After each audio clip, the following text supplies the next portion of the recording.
Oh, that's a cute little robot. Wonder what he does. Hey! Oh. This video is going to cover a game called Observer, which is a cyberpunk horror game. As of this video being uploaded, all of us extremely well-adjusted adults in the gaming community are hotly anticipating the release of CD Projekt Red's Cyberpunk 2077. Recently, I decided I would try to take the edge off the weight by checking out some other games in the genre. Originally, I planned for this video to cover a few games, but Observer inspired me to the point where I decided to focus on it primarily. Also, I think I'm done doing multiple game videos. I feel like detailing one or maybe two games in depth is a lot more rewarding than half-assing 3 or more. But before we get into the game, I want to talk a little bit about the history of the cyberpunk genre, because it's actually pretty interesting. Also, I'll cap it off with a description of what the genre even is in the first place, because I'm positive that there are several of you that have no idea what the hell I'm talking about. Now, allow me to give you a very gross oversimplification of the history of science fiction literature and the cyberpunk genre. Science fiction has been around for a long time. Your girl Mary Shelley wrote a book about a dead guy with dad issues, and then it got pretty out of control from that point forward.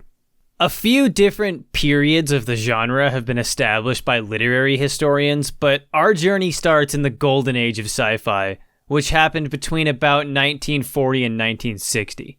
During this point in time, we put the Second World War behind us, we made massive scientific progress, and there was a general air of optimism and a belief that technology was going to solve all of our problems. Golden Age sci-fi stories involve a lot of utopian ideals and space opera heroes. Star Trek existed a little outside of the time frame that I just mentioned, but it's the perfect sort of apex of the Golden Age. In Star Trek, humans have achieved a utopian society, and they go on wacky space adventures. That's more or less what the Golden Age of sci-fi was all about. However, by the time the mid-60s and 70s rolled around, sci-fi started to get a little bit more cynical, and for good reason. We had Vietnam, we had Nixon, and we had an increasingly skeptical population of young revolutionaries throwing all kinds of cultural wrenches into the gears. This period marks the new wave of science fiction. This is the period of time, for example, where you had guys like Philip K. Dick writing Do Androids Dream of Electric Sheep? Science fiction started to get away from the interplanetary, expansive adventures of old sci-fi heroes and started to turn inward to more noir and personal stories. New wave science fiction really pressured readers to think about the realities of human nature and consider the deep philosophic implications of technologic growth and how we as a society should handle our new responsibilities. Then, in the early 80s, an insane man named William Gibson took the hot iron that new wave sci-fi authors before him had been heating up for the past 20 years and hammered it into an extremely influential and genre-defining book released in 1984 called Neuromancer. Neuromancer is widely regarded as being the first work of cyberpunk fiction, a subgenre which takes the newfangled cynicism of new wave sci-fi to its logical extreme. Neuromancer is, at times, a borderline impenetrable book about a small group of drug-addled, murderous criminals pulling off a data heist. It sounds simple, but it's anything but.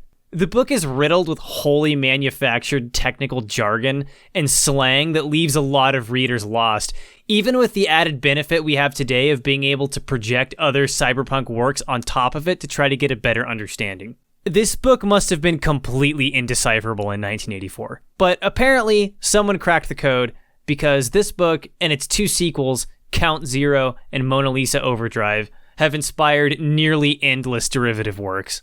If you're a movie buff, you've seen The Matrix.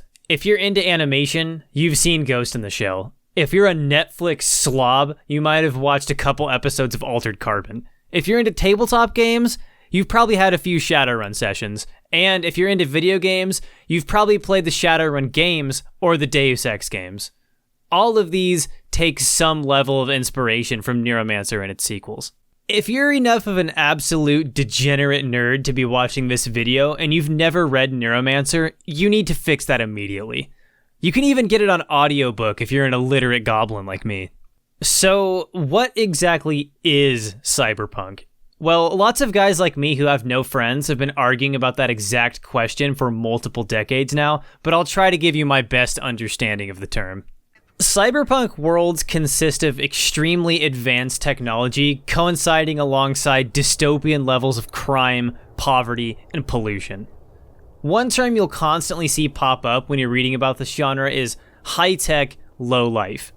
In these worlds, governments have been weakened or in some cases completely dissolved and replaced with gigantic multinational trillion-dollar megacorporations. Laws and regulations that don't serve the bottom line of the corporations are treated by society as sarcastic suggestions, and all other laws are treated as sarcastic suggestions that end in please. People do what they can to survive, and extremely high rates of violence and unemployment have led many to lead lives of low-level crime.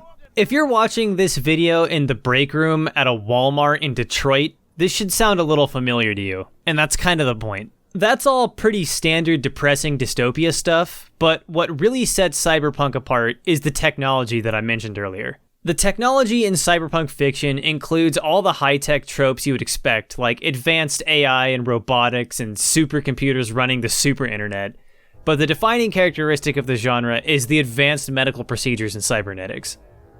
Lose an arm, or just want a better one? We've got you covered, as long as you can afford it. Need some Nikon brand eyeballs to see in the dark during your late-night drug sales? Don't worry about it. There's a black market surgeon right around the corner. Want gun hands? That's probably impractical, but insane person money is still green. The point is, replacing limbs and organs is trivial, and the wealthy elite can afford to extend their lives far beyond the average person, and the average person probably has a corporate brain implant, and maybe even a cybernetic prosthetic or two of varying quality. In conclusion, cyberpunk society is a neon-soaked, drug-addled hellscape where the average person is either a wage slave for corporate powers, plugging their brain into the internet every night to try to escape their miserable existence, or a vicious criminal struggling to make ends meet. Alright, now that you have a little bit better of an idea of the genre we're talking about, let's start talking about some games. Like I mentioned a few minutes back, I originally intended this video to be about several games. I didn't want to cover obvious picks like the Shadowrun series or the Deus Ex series because everyone already knows those exist and are good. But while searching through more obscure titles, I ran into a problem pretty quickly. It seems that for whatever reason, most cyberpunk games are either side-scrollers or top-down. I'm not sure why this is. I think there may have been an old cyberpunk side-scroller that was good and started this trend or something, but the problem is this creates a massive issue with perspective. This is Ruiner, which is a pretty solid top-down shooter with some pretty great art and voice acting. This is Void and Meddler, a weird side-scrolling game with terrible writing. I'm not going to get into the specifics of these games from any real angle, but I am going to use them both as an example of why perspective matters. The problem with these games is Cyberpunk is a very personal, character-driven genre. When you move the camera all the way back here, it seems like you lose something. I think that's probably why CD Projekt decided to make Cyberpunk 2077 a first-person game. Maybe this is just a weird personal preference I have, but when you're reading the first chapter of Neuromancer, you feel like you're sitting in a seedy dive bar full of criminals. You can smell the smoke, you can hear the chatter of the other tables and the subtle mechanized movements of the bartender's shitty Russian-made arm, and you can see the bright neon LEDs reflecting off the ice in your glass. If you're going to make a game in a world like that, you gotta bring this camera in up close and personal. And now, finally, we could talk about Observer. But before we get into mechanics and story and all that garbage, I want to talk a bit about this game's specific inspirations. So obviously, this game borrows a lot from Neuromancer. Otherwise, I wouldn't have spent 4 hours telling you about the book's entire origin story. But there's a couple more specific things to mention here. First, you have some music cues like this that were very obviously inspired by the original Ghost in the Shell movie.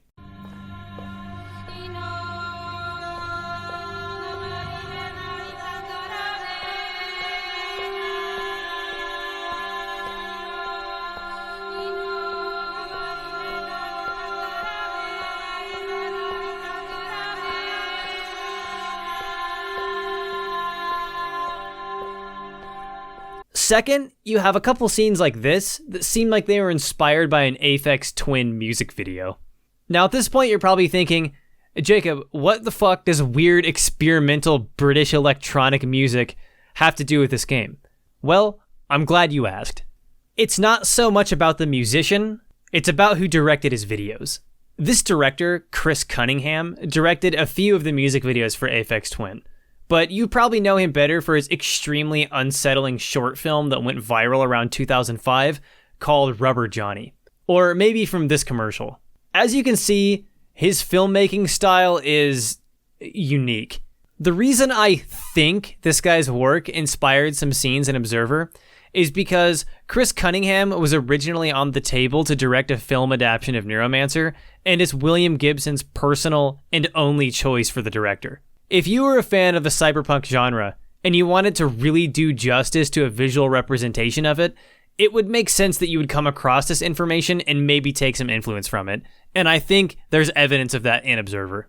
Now, maybe this is all me making up bullshit and I've been spending too much time in front of my conspiracy board, but I think this theory holds up. Either way, Observer's surrealist art style is good, no matter what its specific inspirations were. Okay, let's get into the actual game, also known as probably the only reason you came to this video in the first place. Observer is a first-person game where you play as a detective named Daniel Lazarski searching for his son. Also, if you couldn't tell by that name, this game takes place in Poland. But you're not just a detective. You're a very specific class of detective called an observer.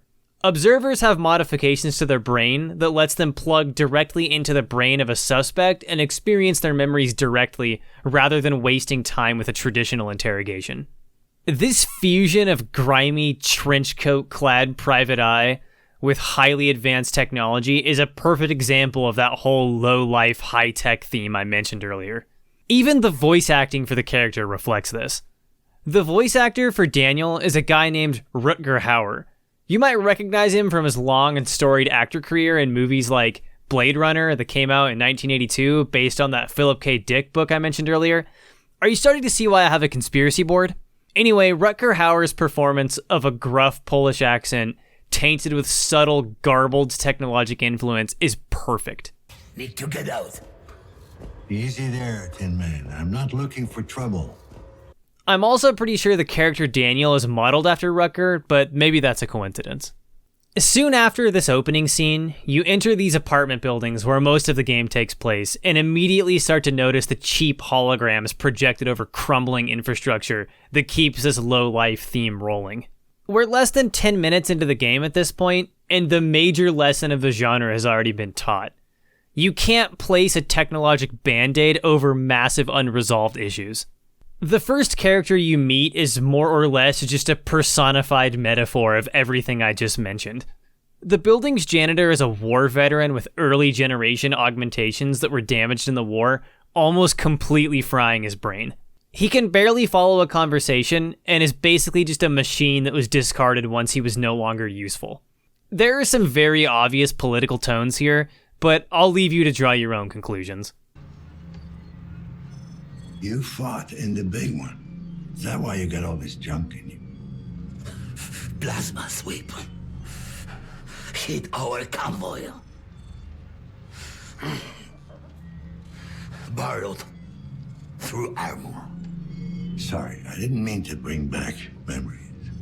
Yes. Memories. Mechanically, Observer is very simple. As you progress, you'll find multiple crime scenes that need to be investigated using a combination of your electromagnetic vision to scan for electrical components and your biovision to scan for biologic evidence. You'll find some important items and information doing this, but a lot of it is just sort of neat world-building information that helps flesh out the setting. The focal point of your investigations, though, is your ability to conduct the neural interrogations I talked about earlier, where you interface with a victim's brain directly.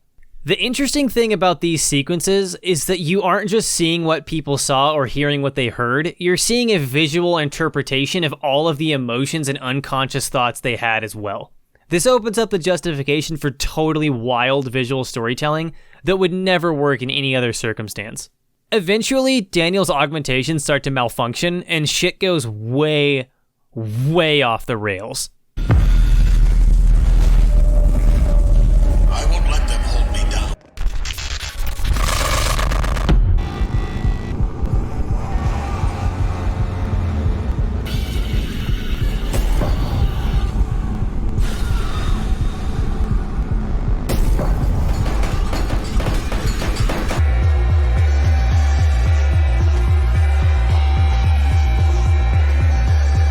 This entire game is how it feels to chew 5 gum. But this combination of physical investigation and neural interrogation does have one small issue. The first crime scene in the game is pretty detailed, and there's a bunch of stuff for you to analyze that builds the world and gives you clues on where the story is going, but unfortunately, they get significantly less detailed later on and give way to more and more neural interrogation scenes. The farther you get into the game, the more these interrogation scenes seem to drag on for a lot longer than you would like. This is supposed to represent Daniel losing more and more of his sanity over the course of the game, but I still found it tedious at times. Some of these scenes can also be pretty frustrating. This spotlight stealth sequence, for example, felt like a real chore. For me, the best thing about Observer was investigating crime scenes to look for clues and world-building information using my super cool Spy Kids vision to solve puzzles. These interrogation scenes are wild and surreal experiences that are very well made and intense, but sometimes they overstay their welcome and tend to get dangerously close to the territory of the dreaded walking simulator. However, I don't want this to dissuade you from playing Observer. I'm definitely still recommending this game.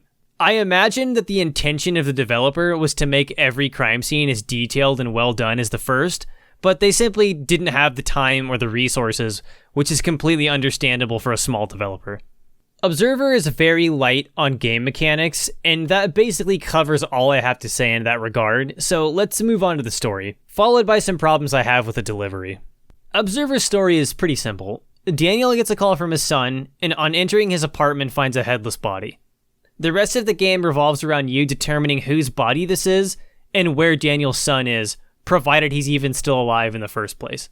Over the course of the game, the neural interrogations reveal more and more of the story, uncovering a conspiracy of unwilling partners to achieve an end goal I won't spoil until later in this video. The story may not be the most original, but it's tight, concise, and the perfect gritty and personal plotline for a piece of cyberpunk fiction.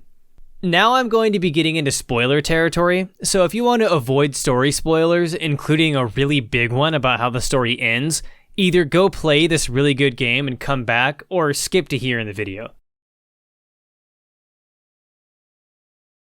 Observer's first issue in the department of storytelling is its lack of subtlety. Let me give you the first example of this.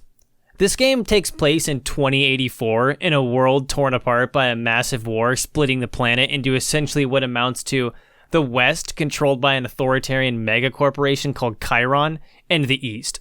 The war is currently ongoing and is used as a propaganda piece by corporate powers. Now, if you've read 1984, you probably noticed the similarities between what I just said and the world that is detailed in 1984. Stack that on top of the game being set in 2084, and you've got a nice piece of subtle detail that most people wouldn't pick up on. And that is, of course, unless the developers include random copies of 1984 all over the game world. Now, you might be thinking, Jacob, that's unfair. That's not that on the nose, but don't worry, I've got some more examples. Observer has a lot of obvious religious themes. For example, this office belongs to a character who is trying to develop full-body prosthetics. There are a lot of Renaissance-era paintings with religious themes that are modified slightly to reflect the tech he's working on. Do you get it? And before this, a character that is basically being used as a mule to steal data from Chiron goes to a black market surgeon to get an undetectable data storage unit installed so she can steal said data undetected. Of course, she's eventually killed because of this, and when you relive her memories of the event, the surgeon is depicted as a serpent, and the implant is depicted as an apple. Man, I wonder what character from the creation myth she represents. And finally, your son, whose name is Adam, uses the data stolen from Chiron to succeed in his mission to create an advanced AI copy of his own brain, which of course promptly escapes into the world. So the first artificial consciousness is named Adam. Are you starting to see what I mean when I say this might be a little bit too on the nose, or am I just being picky? The second issue I had with this game's story is that the ending itself is just a little bit too derivative. The ending of Observer is almost identical to the end of Ghost in the Shell. There's a twist that makes it a little bit more unique, but it's very, very similar.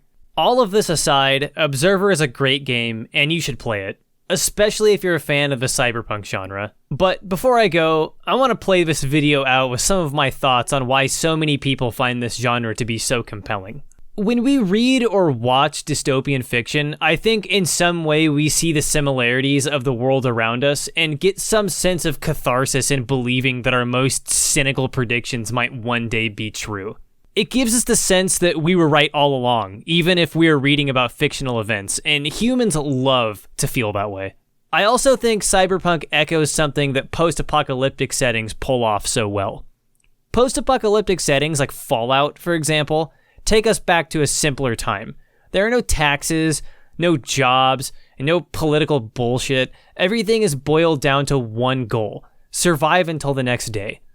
When we imagine Night City from Cyberpunk 2077, we imagine something similar. Sure, this world is a lot more complicated, and society is still intact on some level, but from the context of the criminal underworld, the only rule is to survive till the next day. There's an old William Gibson quote: "The future is already here, it's just unevenly distributed." This is true, but to add to what I just said, in Cyberpunk, the apocalypse is also here. It's just distributed equally unevenly. And that's why I think we find these worlds so compelling. Also, look at these awesome sunglasses. Wait, does he have swords for arms? Oh, dude, he's doing the hand thing. Wait, guys, he's gonna say it. He's gonna say it. I never asked for this. If you want to see more content like this, consider subscribing. Also, in the description of this video, you'll find a link to my Twitter, where you should follow me if you don't want to miss any important updates. I also have a second channel where I upload my comedy podcast, as well as some other videos, and recently I've started streaming on Twitch, where you can watch me make a fool out of myself in real time. Thanks for watching, and I'll see you in the next video.